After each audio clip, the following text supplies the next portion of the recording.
tusikubaliane. Alhamdulillah, tuliona mfano mzuri juzi kwenye maandamano hapa.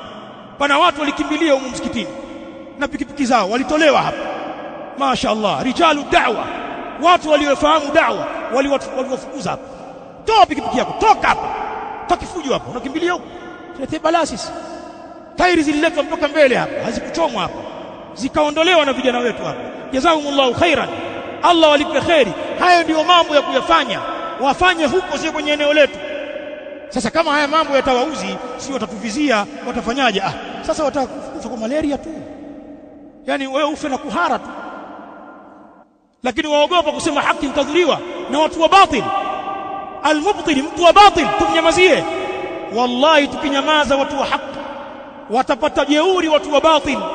Na hata hawa watawala wanahitaji kujua, wanahitaji kufahamishwa, wanahitaji kufundishwa. Nyinyi msidhani hawa watawala wanafahamu wa Uislamu kwa viwango vyake, wallahi hawajui.